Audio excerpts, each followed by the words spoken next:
అరే వీళ్ళు వందే మాత్రం పాడమంటారు, జనగణమనను గౌరవించమంటారు. ఈ ఉగ్ర శక్తులు ఎక్కడున్నాయి? ఆ శక్తులు కేరళలో, వెస్ట్ బెంగాల్లోనే ఉన్నాయి. అంటే పాలకులు ఎట్లున్నప్పుడు మరి ప్రజలు ఎట్లుంటారు? ఎట్లా తయారవుతుంది జనరేషన్? అదే చూస్తున్నాం, ఆ పరిణామాలు కూడా మనం చూస్తున్నాం.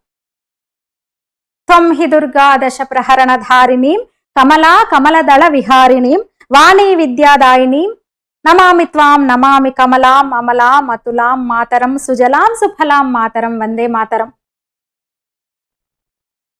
అంటే త్రిశక్తిగా భరతమాతని ఆయన అభివర్ణించారు బంకిం చంద్ర చటర్జీ. వివేకానందుడు కూడా అట్లాగే చెప్పాడు.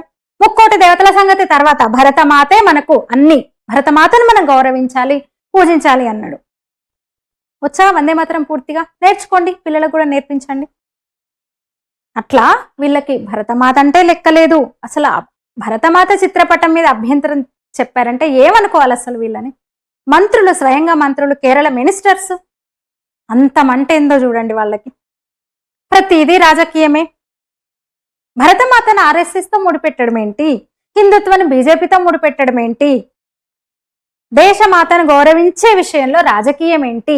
ఏమనాలి నికృష్టులను, కమ్యూనిక్రిస్టులను ఏమన్నాను చెప్పండి?